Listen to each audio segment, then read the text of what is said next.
வணக்கம் நண்பர்களே, நான் உங்கள் பாலாஜி அலைஸ் பவிஷ்யமார். குரு வணக்கத்துடன் இன்றைக்கி டாபிக் உள்ள போவோம். இன்றைக்கி நம்ம பார்க்க போகிறது என்ன அப்படின்னா, ஒரு கருத்து சம்பந்தமான ஒரு டாபிக்னு பார்த்துடலாம். ஆனால் அதே சமயத்தில் ரொம்ப ரொம்ப முக்கியமான ஒரு டாபிக் அப்படின்றதும் இதில் உண்மைதான். என்ன அப்படின்னா, எந்த ஜோதிட முறை உயர்ந்தது அப்படின்றது தான். இப்போது இது சமீபத்தில் பார்த்தீங்கன்னா நிறைய கருத்து வேறுபாடு ஒவ்வொருத்தருக்கும் இருக்குது. இதில் இது கிடையாது, அதில் அது கிடையாது. ஒருத்தர் ஜாதக கட்டமே வேணான்றாங்க. இன்னொருத்தர் பார்த்தீங்கன்னா இங்கே என்னுடைய ஆசான் சாரம் இல்லை, இது இல்லை, நட்சத்திரங்கள் இல்லை, நட்சத்திரங்களில் பலன் இல்லை அப்படின்னு. ஸோ இதில் இந்த டாபிக் ரொம்ப தேவையான டாபிக்.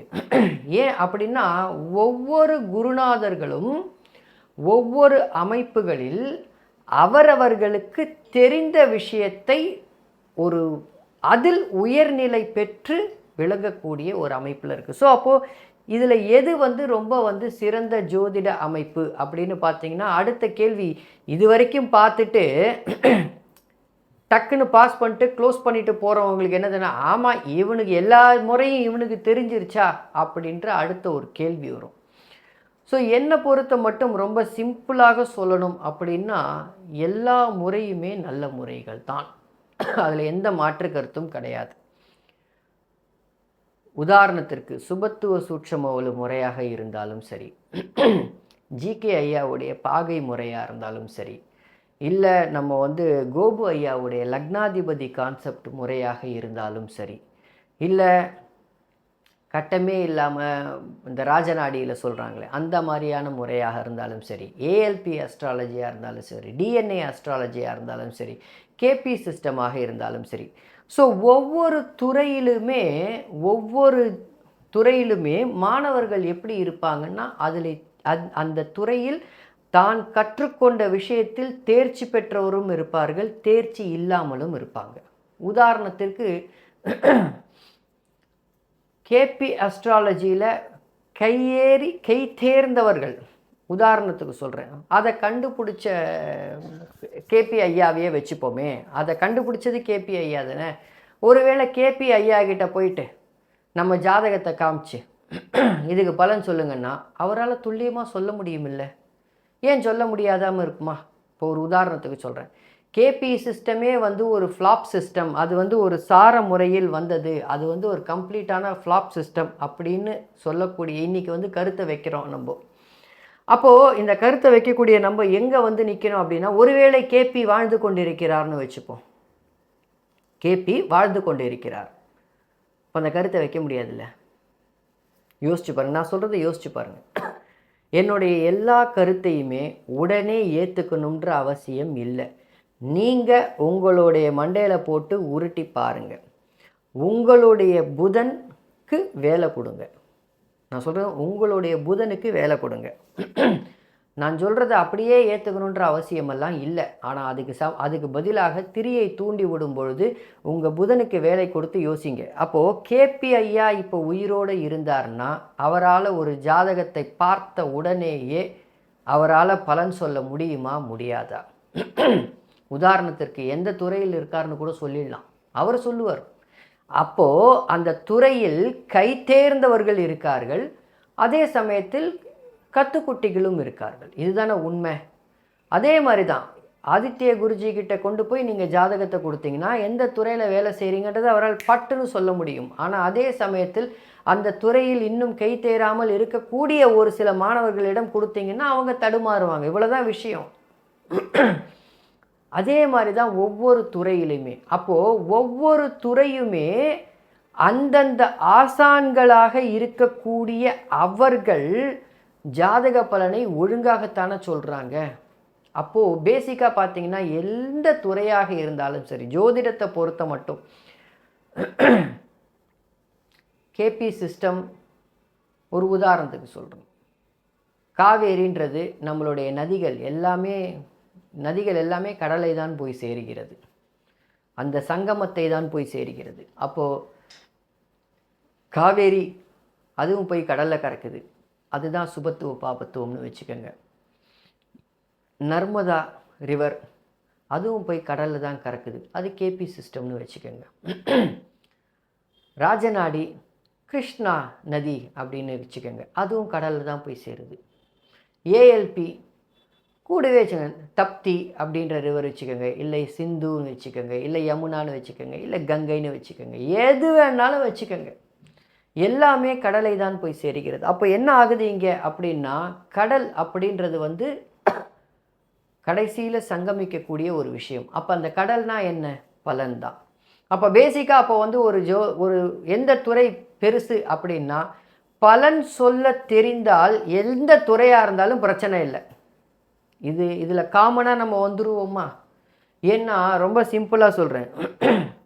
நம்ம வந்து எனக்கு வந்து சுபத்துவ பாபத்துவம் சூப்பராக தெரியும், எனக்கு வந்து பாகை முனை அட்டகாசமாக தெரியும், சூப்பராக பலன் சொல்லுவேன், அது சொல்லுவேன், இது சொல்லுவேன் அப்படின்னு சொல்லிட்டு நமக்கு வந்து பார்த்திங்கன்னா ஒரு நாளைக்கு 10 பேர் வருவாங்க, ஒரு நாளைக்கு 15 பேர் வருவாங்க, ஏன் வேண்டாம் ஒரு நாளைக்கு 30 பேர் வந்து பலன் பார்க்கக்கூடிய அமைப்பில் இருக்கும் அப்படின்னு நினச்சாலும், ரொம்ப சிம்பிளாக சொல்கிறேன், ஜோதிடமே தெரியாமல் அம்பாள் உபாசகராக இல்லை கருப்புசாமி குறி சொல்கிறவர்களாக இருப்பவர்களுக்கு ஏகப்பட்ட ஃபாலோவர்ஸ் அவங்கக்கிட்ட தினம் 100 பேருக்கு மேலே வராங்க பலன் தெரிஞ்சுக்கிறதுக்கு. இது உண்மை தானே? இதில் எங்கேயும் மறுக்க முடியாதே. அப்போது மக்களுக்கு என்ன தேவை? பலன் ஒழுங்காக வந்தால் போதும். இங்கே சாரம் வழியாக பலன் எடுக்கிறோமா, சாரம் நட்சத்திரம் வழியாக பலன் எடுக்கிறோமான்றது முக்கியம் கிடையாது. அதனால் அந்த விவாதத்திற்குள் மாணவர்களாகிய நாமெல்லாம் போகவே கூடாது. இதுதான் எனக்கு இருக்கக்கூடிய ஒரு சில விஷயங்கள். கருத்து என்னன்னா என்கிட்டையும் கேட்டாங்க, சார் நீங்கள் ஒரு வீடியோ போடுங்க. நான் போடல சார், வேண்டாம் சார் அப்படின்ட்டு. ஸோ அப்போ பேசிக்காக எங்கே வந்து நிற்கிது அப்படின்னா, எந்த துறையாக இருந்தாலும் சரி அதில் தேர்ச்சி பெற்றவர்களும் இருக்காங்க, தேர்ச்சி பெறாதவங்களும் இருக்காங்க. அப்போ பேசிக்காக என்ன தேவை? பலன் சொல்ல தெரிந்தால் அந்த துறை உங்களுக்கு கரெக்டாக கையேறிவிகிறது அப்படின்னு அர்த்தம். உதாரணத்துக்கு எனக்கு கேபி சிஸ்டமை பற்றி ஃபுல்லாக தெரியாது. நான் பலன் சொல்லக்கூடிய முறை அப்படின்னு பார்த்தீங்கன்னா மனோகாரகத்துவ முறைன்னு சொல்லுவேன். நான் சொல்கிற முறையிலையும் பலன் வருது, வராமலாம் இல்லை, வருது. அதுக்கு சான்றிதழ் என்கிட்ட வந்த மக்கள். ஸோ அப்போ இந்த முறையில் வந்து இந்த முறை வெளியில் யாருக்குமே தெரியாது. அப்படி இருக்கும்போது என்ன பண்ணுது? அந்த முறையை கற்றுக்கக்கூடிய யாராவது ஒருத்தர் வெளியில் போய் சொன்னால் இது என்னையா இது அப்படின்வாங்க. ஸோ அப்போ பேசிக்காக எங்கே நடக்குதுன்னா, இந்த முறையில் நான் தேர்ச்சி பெறுறேன், அவ்வளோதான். அந்த மாதிரி அந்தந்த துறைகளில் அவரவர்கள் தேர்ச்சி பெறுகிறார்கள் அப்படின்றது தான் இதில் இருக்கக்கூடிய ஒரு முக்கியமான ஒரு சில விஷயம். ஸோ அப்போது இங்கே சாரம் இருக்குது, சாரம் இல்லை அப்படின்ற கான்செப்டுக்குள்ளே நம்ம போகவே தேவையில்லை. சாரம் இருக்குன்னு நான் சொன்னேன்னா, இது அவருக்கு அது இருக்குன்னு இருக்குப்பா தேவைன்னு சொல்லிட்டு விட்டுட்டு போங்க. சாரம் இல்லைன்னு என் குருநாதர் சொன்னார்னா அவருக்கு இல்லைன்னு விட்டுட்டு போங்க. ஏன் அப்படின்னு சொல்கிறேன்னா, சில சமயத்தில் வந்து நான் வந்து குருஜியோடைய ரொம்ப ஓல்டு ஸ்டூடெண்ட். ஓகே, குருஜியோட ரொம்ப ஓல்டு ஸ்டூடெண்ட். சமீப காலத்தில் ஸ்டூடெண்ட்டாக வந்திருக்கிறவங்களுக்கெல்லாம் உண்மையிலேயே சொல்கிறேன், சரியான புரிதல் இல்லை அப்படின்றது தான் இங்கே இருக்கக்கூடிய நிதர்சனமான உண்மை. சரி, எப்படி புரிஞ்சுக்கிறது? என்னுடைய ஆசான் பிரைமில் இருந்த பொழுது சாரத்தில் பலன் சொல்லியிருக்கிறார். இதான் உண்மை. 3 வருஷத்துக்கு முன்னாடி வரைக்கும் சாரம் வழியே பலன் சொன்னவர் தான் என் குருநாதர். இல்லைன்னு சொல்ல முடியாது. அதுக்கு எவிடன்ஸ் எங்கே இருக்குன்னா, குருஜியோடைய லைவை போய் பாருங்கள். எந்த லைவு? சேட் பேஸ்டு லைவ் பண்ணுவார். இப்போ தான் ஃபோன் லைவ் ஆரம்பிச்சிருக்கார். ஆனால் அதுக்கு முன்னாடி சேட் லைவ் தான். கொரோனா காலத்துலேருந்து ஆரம்பித்த சேட் லைவ் பாருங்கள். எல்லாத்துலேயும், எல்லா லைவ்லேயும், எல்லா அமைப்புலேயும் கண்டிப்பாக ஏதாவது ஒரு இடத்துல சாரத்தையோ நட்சத்திரத்தையோ தொற்றுப்பார். இப்போ அது வேறு மாதிரி போகுது. அதுக்குள்ளே நம்ம போகணுன்ற அவசியம் கிடையாது. அது அவர் இருந்த பிரைம், அந்த சமயத்தில் கற்றுக்கொண்ட மக்கள் நாங்கள்லாம். அதாவது ரொம்ப சிம்பிளாக சொல்லணும்னா, எனக்கு 15 வருஷமாக ஜோதிடம் தெரியும் அப்படின்னா, அந்த 15 வருஷத்தில் ஒரு சில விஷயங்கள், புரியாத விஷயங்கள், குருஜி கிட்ட வந்து எனக்கு வந்து 100 விஷயம் அவர்கிட்டேருந்து கற்றுக்கிட்டு இருக்கேன். 100 விஷயம் கற்றுக்கிட்டு இருக்கேன்னா 20 விஷயத்தில் கண்டிப்பாக நான் மறுப்பேன். மாற்று கருத்தே கிடையாது, மறுப்பேன். அதுதான் நான். அப்படி நான் மறுக்கலைன்னா என்னுடைய புதன் சரியாக வேலை செய்யலைன்னு அர்த்தம். இதுக்கு நீங்கள் சுபத்துவம் பாபத்துவம்னு வைக்கிறதுல எந்த பிரயோஜனமும் இல்லை. சரி, இதை நான் வேறு மாதிரி கேட்குறேன். என்னுடைய ஆசான் ஒவ்வொரு மேடையிலும் சரி, ஒவ்வொரு அமைப்பிலும் சரி, என்னுடைய ஆசானை நான் வணங்குகிறேன். ஆத்தூர் மு மாதேஸ்வரன் ஐயா அவர்கள் தான் என்னுடைய ஆசான். ஆத்தூர் மு மாதேஸ்வரன் ஐயா அவர்கள் வர்க்க சக்கரம் இருக்குன்னு சொன்னவர், சாரம் இருக்குன்னு சொன்னவர், நட்சத்திரங்கள் இருக்குன்னு சொன்னவர், இது எல்லாம் சொன்னவர். இப்பவும் இருக்குன்னு சொல்லிக்கிட்டு இருக்கார். இப்பவும் அந்த குருநாதர் என்னுடைய குருநாதர் உயிரோட தான் இருக்கார். அப்போது அவர்கிட்டேருந்து என் குரு சாரம் இல்லைன்னு மறுக்கலாம், வர்க்க சக்கரங்கள் இல்லைன்னு மறுக்கலாம், அன்னபட்சி போல் எது வேணும் என்று எடுத்துக்கொண்டு தனக்கென்று ஒரு முறையை அவர் பண்ணலாம். அவருடைய மாணவராக இருக்கக்கூடிய நான் சாரம் இருக்குன்னு சொல்லக்கூடாது. நல்லா புரிஞ்சுக்கங்க, சாரம் இருக்குன்னு சொல்லக்கூடாது. இது இந்த மாதிரி இருக்காது, இது தப்புன்னு சொல்லக்கூடாது. அப்படின்னால் இதில் நியாயம் இல்லை என்று தான் நான் நினைக்கிறேன். அந்த மாதிரி இருந்தால் அது என்னுடைய ஆசான் அப்படி நினைக்கிறாரான்னு கேட்டிங்கன்னா இல்லைன்னு தான் சொல்லுவேன். ஏன்னா அவரை பற்றி எனக்கு நல்லாவே தெரியும். தெரியாத ஒரு சில புது மாணவர்களுக்காக சொல்கிறேன், அவரை பற்றி எனக்கு நல்லாவே தெரியும். சில சமயத்தில் பெருமிதம் கொள்ளக்கூடிய அமைப்புக்கு அவர் உண்டு.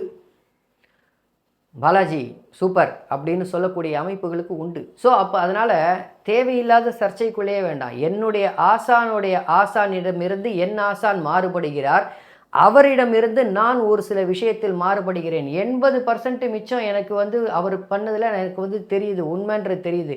மேடையிலேயே இன்னும் தேதியையும் சரியாக சொல்கிறேன், 2024 குரு பெயர்ச்சி ஆன மே 1ஆம் தேதி மேடையில் நடந்த ஒரு நிகழ்ச்சியில் நான் அவர் முன்னாடியே பேசியிருக்கிறேன். குருஜியோட எந்த விதியாக இருந்தாலும் சொரிஞ்சு பார்க்காம ஒத்துக்க மாட்டேன்னு பேசியிருக்கேன். அந்த லிங்கை வேணால் நான் கீழே போடுறேன், இந்த டிஸ்கிரிப்ஷன்லேயே போடுறேன், போய் பாருங்கள். ஏன்னா நான் மூஞ்சிக்கு நேரம் பேசுகிற ஆள், முதுகுக்கு பின்னாடி பேசுகிற ஆள் கிடையாது. ஏன்னா எனக்கு அந்த தைரியம் இருக்குது. ஸோ அப்போ பேசிக்காக இங்கே என்ன நடக்குது அப்படின்னா, சாரத்துக்குள் நான் இருக்குன்னு சொன்னேன்னா அது நீங்கள் டென்ஷன் ஆகணுன்ற அவசியம் கிடையாது. இது நம்பர் 1. நம்பர் 2, எல்லா முறையுமே நல்ல முறைகள் தான், அதில் எந்த மாற்று கருத்தும் கிடையாது. பலன் எடுக்க தெரிந்தால் முறை நல்ல முறை தான். உங்களுக்கு என்ன தேவை? மக்கள் நம்மக்கிட்ட வரணும், பலன் சொல்கிறது கரெக்டாக இருக்கணும், அந்த பலன் நடக்கணும். இவ்வளவு தான் அண்டர்லைங் ஃபேக்ட். அதை தவிர வேறு எதுவுமே கிடையாது. உதாரணத்திற்கு உங்ககிட்ட வரக்கூடிய நபர்கள், கிளையண்ட்டுகளுக்கு நீங்கள் எந்த முறையில் ஜோசியம் பார்க்குறீங்கன்றது அவங்களுக்கு தேவையில்லாத ஒரு விஷயம். இதுதான் உண்மை, தேவையில்லாத விஷயம். ஏன்னா அவங்க வரக்கூடியதே ஒரு பிரச்சனை, அந்த பிரச்சனைக்கு ஒரு தீர்வுக்காக தான் வராங்க. அப்போது அந்த தீர்வை எந்த முறையில் சொன்னால் என்ன, அந்த தீர்வை எந்த முறையில் சொன்னால் என்ன, அது அவங்களுக்கு பழிச்சு போச்சுன்னா அந்த மக்கள் அந்த கிளைண்ட் திரும்ப வரப்போகிறாங்க. சார் நீங்கள் சொல்கிறது எனக்கு நடக்குதுன்னு வரப்போகிறாங்க. இவ்வளோதான் விஷயம். அப்போது இல்லை நான் சாரத்தின் வழியாகத்தான் சொல்லுவேன், சாரத்தின் வழி இல்லாமல் நான் சொல்ல மாட்டேன்றதுலலாம் பிரயோஜனமே இல்லை. நான் மறுபடியும் சொல்கிறேன், பிரயோஜனமே இல்லை. அது ஒரு சப்ஜெக்டாகவோ ஒரு கான்செப்டாகவோ யோசிக்கவே கூடாது. ஸோ அப்போ பேசிக்காக என்ன, யாருமே யாரையுமே தரக்குறைவாக பேசுறது எனக்கு பிடிக்காது. இதான் உண்மை. அதிலிருந்து விலகி நிற்கத்தான் நான் எப்பவுமே பார்ப்பேன். ஏன்னா நான் யாரையுமே தரக்குறைவாக பேச மாட்டேன். என்னை பொறுத்த மட்டும் எப்பவுமே சொல்கிறேன், கருத்துகளுக்கு முக்கியத்துவம் கொடுக்கக்கூடிய ஆளாகத்தான் நான் இருப்பேனே தவிர, அந்த கருத்தில் எனக்கு உடன்பாடு இல்லை என்றால் அந்த கருத்தெல்லாம் ஒத்துக்க மாட்டேன். அது யார் சொன்னாலும் சரி, என் குருநாதரே சொன்னாலும் சரி, ஒத்துக்கவே மாட்டேன். 8/12 விதியை நான் இந்த இடத்துல ஏகப்பட்ட இடத்துல நான் விமர்சிச்சிருக்கேன்.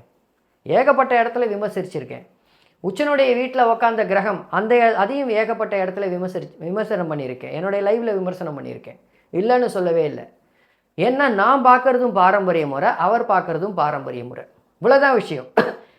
எனக்கு அதில் பலன் வருது வரலன்றது 2வது விஷயம். எனக்கு என்ன சொல்லுது அப்படின்றது. உதாரணத்திற்கு என்னுடைய குருநாதருக்கு பரம்பொருள் அவருக்கு புரிய வச்சிருக்கு, ஒரு 4-5 விஷயம் புரிய வச்சிருக்குன்னா, ஜோதிடத்தில் புரிய வச்சிருக்குன்னா, அம்பாள் உபாசகராக கருப்பசாமி உபாசகராக இருப்பவர்களுக்கு பரம்பொருளே எல்லாம் சொல்லிக்கிட்டு இருக்கு. அப்படி யோசிச்சு பாருங்க. பரம்பொருளே எல்லாம் அவங்களுக்கு ஜோசியம் தெரியாதே, அவங்க வாக்கே தெய்வ வாக்காக தானே வருது. அப்போது அவங்க சொன்னது நடக்காமல் போதா? ஸோ அங்கே பேசிக்காக என்ன நடக்குதுன்னா, நம்மளுடைய புரிதல் என்னன்றதை மட்டும் பார்த்தா போதும். ஸோ அப்போது ஒரு காமனாக மக்களாகிய நீங்கள் எதை நோக்கி செல்ல வேண்டும் என்றால், இந்த ஜோதிடர் பலன் சொன்னால் பலிக்குதா, பலிச்சதுன்னா கம்முன்னு போயிடலாம். பலிக்கலையா, பலிக்கலை சார், நீங்கள் சொன்னது பலிக்கலைன்றது தாராளமாக சொல்லலாம். இங்கே தான் இதில் தான் இருக்க வேண்டுமே சார், நீங்கள் சொன்ன முறையில் எனக்கு பலிக்கலை, இதுதான் வாதமாக இருக்க வேண்டும். நான் சொல்கிறது புரியுதுங்களா? இப்போ ஒரு உதாரணத்துக்கு, அண்ட் ரெண்டாவது, எந்த ஒரு முறையாக இருந்தாலும் சரி 100% எல்லாருக்கும் பலன் சொல்ல முடியாது. இதுதான் உண்மை. அப்படி சொல்லிட்டோன்னா நம்ம தெய்வத்துக்கு ஈக்குவலாக பரமசிவன் பார்வதிக்கு நடுவில் சைட் ப்ளீஸ்னு சொல்லிட்டு நம்ம உட்காந்துடலாம். ஜோதிடர்களாக நம்ம உட்காந்துடலாம். 10 பேருக்கு நான் பலன் சொல்லியிருக்கேன், 8 பேருக்கு தான் பலிக்குது, பரவாயில்ல. 2 பேருக்கு பலிக்கலை, என்ன பண்ண முடியும்? அந்த இடத்துல நான் நேரத்தை சந்தேகப்பட்டு, நல்லா புரிஞ்சுக்கோங்க, நேரத்தை சந்தேகப்பட்டு நீ பிறந்த நேரம் துல்லியமாக இல்லை, இந்த லக்னம் சரியாக இருக்காதுன்னு நான் என்னை நானே ஏமாற்றி கொள்றதுக்கு விருப்பப்படலை. ஏன் அப்படின்னா, நான் என்னுடைய விதிகளை மட்டுமே தான் நான் பயன்படுத்துவேன்றது கிடையாது. ஜோதிடம் என்பது ஒரு மிகப்பெரிய மிரர். ஜோதிடம் என்பது நமக்குள்ள ஒரு மிகப்பெரிய மிரர், கண்ணாடி. இதில் யானை இருக்கும், மயில் இருக்கும். நான் சொல்லுவேன், யானை இருக்கும், மயில் இருக்கும், கரடி இருக்கும், அதுக்கப்புறம் முதலை இருக்கும். இந்த கண்ணாடிக்குள்ளே தெரியும். மனுஷனாகிய நம்மளை நம்மளே பார்த்துக்க போகிறோமா, இல்லை யானை கரடி முயல் எல்லாத்தையும் பார்க்க போகிறோமா? பக்கத்துலேயே இங்கே தெய்வமும் இருக்கும். இங்கே தெய்வத்தால் கல்லால் சிலை பண்ணப்பட்ட தெய்வமும் இருக்கலாம், உங்கள் குருநாதரும் இருக்கலாம், அவருடைய குருநாதரும் இருக்கலாம். அப்போது நீங்கள் இந்த அந்த கண்ணாடியில் எதை பார்த்து கொள்ள போகிறீர்கள் என்பதுதான் உங்களுடைய ஜோதிடம். நான் என் குருநாதரையும் பார்க்குறேன், என்னுடைய குருநாதரையும் பார்க்குறேன், எனக்கு புலப்பட்ட தெய்வத்தையும் பார்க்குறேன், என் கண்ணுக்கு மட்டும் தெரிகிற தெய்வத்தையும் பார்க்குறேன். அப்படின்னும் பொழுது எனக்கு ஒரு விஷயங்கள் தெரியும். நீங்கள் உங்களை மட்டுமே பார்த்துக்கும் பொழுது ஒரு விஷயம் தெரியும். இல்லை, நீங்கள் வெறும் உங்களுடைய குருநாதரை மட்டுமே பார்க்கும் பொழுது உங்கள் குருநாதரை சொன்னதை தவிர வேறு எதுவுமே உங்களுக்கு தெரியாது. நான் சொல்கிறது புரியுதுங்களா? இது உங்களுடைய அறிவை தூண்டி விடுகிறேன், உங்களுடைய புதனை தூண்டி விடுகிறேன். நல்லா புரிஞ்சுக்கங்க. ஒரு விஷயத்தை கண்மூடித்தனமாக நம்பினால், மறுபடியும் சொல்கிறேன், ஒரு விஷயத்தை கண்மூடித்தனமாக நம்பக்கூடியவராக இருந்தீர்கள் என்றால் உங்களுடைய புதனுக்கு நீங்கள் வேலை கொடுக்கலன்னு அர்த்தம். அவ்வளோதான் விஷயம். நம்பகமாகவே இருந்தாலும் சரி, அதை ஆராய்ந்து பார்த்து இது நல்லது அப்படின்னு எடுத்துக்கும் பொழுது அந்த இடத்துல உங்களுடைய புதனுக்கு வேலை தரீங்கன்னு அர்த்தம். யாரிடமிருந்து எதை பெற்றுக்கொள்கிறோம் என்பதை போல, அம்மாவிடமிருந்து ஒரு லட்டை வாங்கி சாப்பிட்றீங்கன்னா அதில் நோண்டி பார்க்கணுன்ற அவசியம் கிடையாது. எதிரிகிட்டேருந்து ஒரு லட்டை வாங்கி சாப்பிட்றீங்கன்னா அதை டெஸ்ட் பண்ணி தான் சாப்பிடணும், விஷம் ஏதாவது வச்சுருப்பானான்னு. இதுதான் உண்மை. அந்த இடத்துல உங்களுடைய புதன் வேலை செய்யுது இல்லை, ஏன் மற்ற இடத்துல வேலை செய்ய மாட்டேங்குது? இதுதான் உங்களுடைய கேள்வி. ஸோ ஆக எந்த முறையுமே, மறுபடியும் சொல்கிறேன், எந்த முறையுமே தரைக்குறவாக பேச வேண்டிய அவசியம் இல்லை. உங்களுடைய வழியில் நீங்கள் போங்க. இவ்வளோ என்ன பொறுத்தும் உங்கள் வழியில் நீங்கள் உங்களுக்கு தெரிஞ்ச விஷயம் இருக்கா, இதை சொல்லுங்கள். மக்கள் வராங்களா, ரைட்டு. உங்ககிட்ட 100 பேர் படிக்கிறாங்களா, 1,00,000 பேர் படிக்கிறாங்களா, ரைட்டு. இந்த இடத்துல இது இருக்கா, ரைட்டு. ஸோ இங்கே கருத்து அப்படின்னு வரும்போது எல்லாருக்கும் கருத்து சுதந்திரம் இருக்குது, இல்லைன்னு சொல்லலை. ஆனால் அதே சமயத்தில் எதை விமர்சிக்கிறோம் என்பது ரொம்ப முக்கியம். ஏன்னா சரி, ஓகே, ஏன்னா எனக்கு நிறைய கமெண்ட்ஸ் வந்தது, புரிஞ்சிக்கவே இல்லை, யாருமே புரிஞ்சிக்கல. இதுதான் ரொம்ப ரொம்ப நிதர்சனமான உண்மை. சாரத்தில் நான் சொன்னதுக்கு ஒரு சில பேருடைய கமெண்ட்ஸ் இவரும் இன்னும் கொஞ்ச நாள் கழிச்சு சாரம் இல்லைன்னு சொல்லுவார். நீங்கள்லாம் இப்போ தான் ஃபாலோ பண்ணுறீங்க குருஜியை.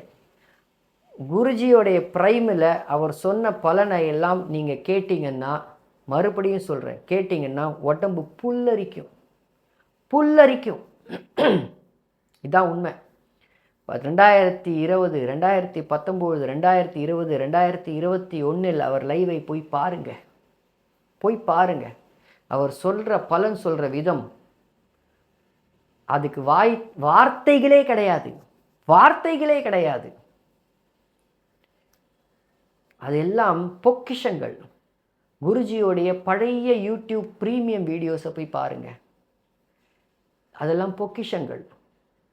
அதிலிருந்து உருவானவர்கள் தான் நாங்கள். இதான் உண்மை.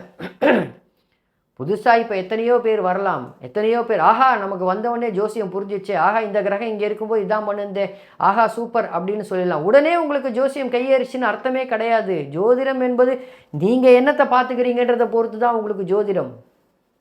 ஆக எந்த முறையையும் குறைத்து பேசாதீர்கள், எந்த முறையையும் மறுத்து பேசாதீர்கள், எந்த முறையை கண்டுபிடித்தவர்களையும் விமர்சிக்காதீர்கள். என்னுடைய வேண்டுகோள். ஆக எல்லா முறையும் சிறந்ததே, பலன் வருமாயின் எல்லா முறையும் சிறந்தது அப்படின்றது தான் உண்மை. அதில் பலன் எடுக்கும் அகல விழுவதை விட ஆழ விழுங்கள்.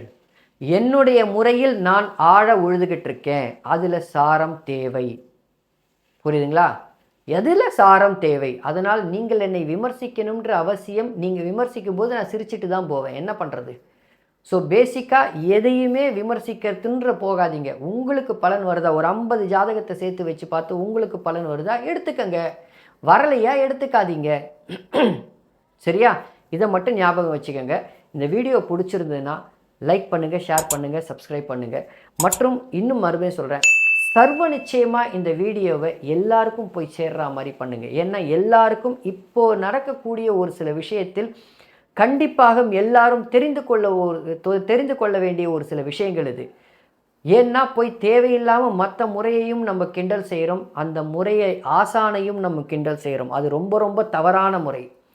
ஒரு ஆசானை கிண்டல் செய்வது போல் எதுவுமே கிடையாது. அதில் அந்த பாவத்துக்கு நீங்கள் ஆளாகாதீங்க. ஒரு குருவை கிண்டல் செய்யவே கூடாது. இவர் இப்படி, அவர் அப்படி, இவர் இந்த மாதிரி, அவர் அந்த மாதிரின்னு ஒரு குருவை தயவு செய்து கிண்டல் செய்யாதீர்கள். குருவுடைய கருத்துகளில் முரண்கள் வரலாம், தப்பு இல்லை. அதையும் அழகாக எடுத்து சொல்ல பழகி கொள்ளுங்கள். அழகாக எடுத்து சொல்லுங்க, அதில் எந்த தப்பும் கிடையாது. நான் 8/12 சுபத்துவம் இல்லைன்னு சொல்கிறத நான் ஏகப்பட்ட அமைப்பில் வச்சு நான் உங்களுக்கு சொல்கிறேன், அதை மட்டும் வச்சு பார்க்காதீங்க அப்படின்னு சொன்னேன். அந்த மாதிரி என்னை ஃபாலோ பண்ணுறவங்களுக்கு ஒரு சில விஷயங்களை நான் எப்படி புரிய வைக்கணுமோ அப்படி புரிய வச்சுக்கிட்டு இருக்கேன். ஆனால் அதே சமயத்தில் ஒரு நாள், ஒரு நேரம், ஒரு நிமிஷமும் என் ஆசானை நான் விமர்சித்தது கிடையாது, விமர்சித்ததே கிடையாது. என் ஆசானை நான் சொல்லும்பொழுது என் ஆசான் அவர்தான், அதில் எந்த மாற்று கருத்தும் கிடையாது. எனக்கு என்னுடைய ஆசான் இந்த ஜென்மத்தில் அவர்தான் அப்படின்ற. அப்போது ஆசான் மீது மதிப்பும் மரியாதையும் இருக்குது. கருத்தில் 80% எனக்கு அவர் மேல் உள்ள உடன்பாடு இருக்குது. 20% கருத்து வேறுபாடு இருக்குது. அதை நான் பகிரங்கமாக ஒத்துக்கிறேன், நான் அவர்கிட்டயே சொல்லுவேன், அவருக்கு முன்னாடியே சொல்லியிருக்கேன். கருத்து வேறுபாடுகள் இருக்குது. மற்றும் இறுதியாக ஒன்று, உங்களுடைய பக்தி, குருமேல் இருக்கும் பக்தியையும் குருமேல் இருக்கும் நம்பிக்கையையும் மற்றும் குருமேல் இருக்கும் அன்பையும் அறிவையும் போட்டு குழப்பிக்கொள்ளாதீர்கள். இது எல்லாமே வேற வேற, இது எல்லாமே வேற வேற. நான் சொல்கிறது புரியுதுங்களா? அன்பு, பக்தி மற்றும் உங்களுடைய அவர் மேல் பக்தி, அன்பு, அப்புறம் உங்களுடைய அறிவு, மூணும் வேற வேற. ஸோ அறிவுன்றது புதன் சார்ந்த விஷயம். அதை உங்களுடைய புதனுக்கு வேலை கொடுங்கள். சரியா? அடுத்த பதிவில் பார்ப்போம். நன்றி நண்பர்களே.